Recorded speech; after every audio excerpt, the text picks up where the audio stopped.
Ecochondriacs. The dying candidate. Brock Tilton stared at his personal physician balefully. He trusted his doctor's medical expertise completely, but did not trust the life coach lessons that Timothy Zizuzius would try to offer him from time to time. Zizuzius was the one who had, about 6 months earlier, delivered the news to him about his congenital heart disease and how serious it really was.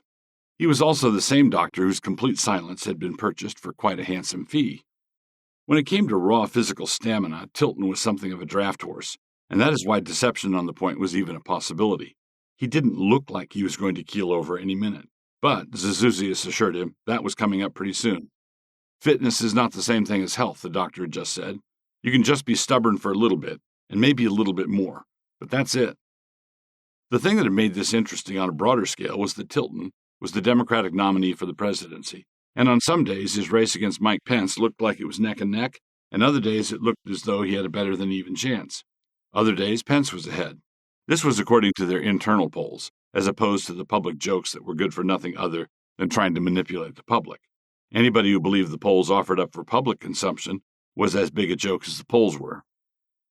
Anything could happen, as Tilton well knew, and so he was resolved that one of the things that was not going to happen was any news getting out that the Democratic nominee had only months to live, 6 or 8, give or take.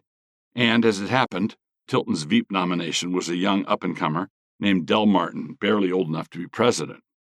Depending on how stressful the campaign appeared to be to observers and bystanders, Zizuzius would come in periodically with life lessons from an aspiring life coach.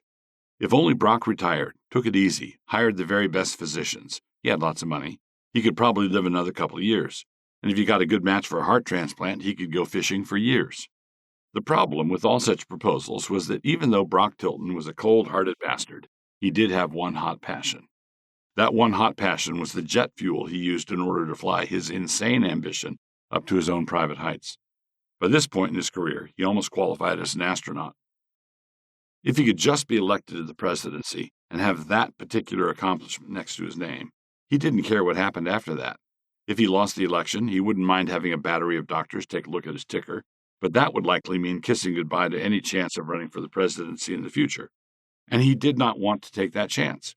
He would rather be president for 3 months and then dead than not be president for 3 years and then dead. He had it all worked out in his head, and it hadn't taken that long. He was a man who knew what he wanted. Nobody knew about this particular medical issue except for Timothy Zizuzius.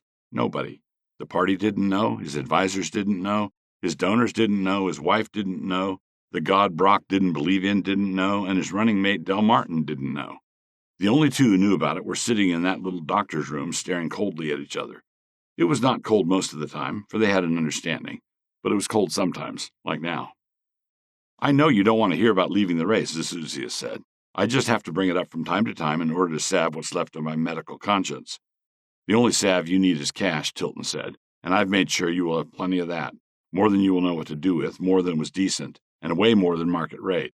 If we were to judge the state of your conscience by how much cash it took to make it feel better, we might have to conclude that your conscience doesn't have a lot to say to us in this conversation. Zizuzius winced and decided to drop it. Are you going to tell Del Martin? Tilton shook his head brusquely. No need. He's a big boy. A bit too pragmatic for my taste. But he will be much better than that cardboard cutout Pence, and if the base turns out in sufficient numbers to get me in, they will remain powerful enough to keep Del from getting seduced by all those Wall Street boys. Man, I hate those guys. He was talking this way because Tilton was a hard leftist from the old school. He'd been a red diaper baby and was steeped in the wit and wisdom of Saul Alinsky from his earliest days. But over the years, he had learned the delicate art of covering over his communism with the verathane of populist and democratic feel-good jargon. As a consequence, his whole career was pretty shiny by this point, not to mention sticky. However, all close political observers knew that Tilton was the closest thing to an actual Trotskyite ever to have an actual chance of living in the White House. The fact that he was virtually a communist was well known in right-wing circles, but the mainstream media was resolved to see nothing whatever that was problematic to the left. And there wasn't much room to their left anyhow. He could count on them to prevent the word from getting around widely. He could also count on them not to circulate the photos of him partying with Fidel Castro. He could count on them for lots of things. Somebody could prove that he had been Vladimir Lenin's roommate in college, and it wouldn't make a bit of difference.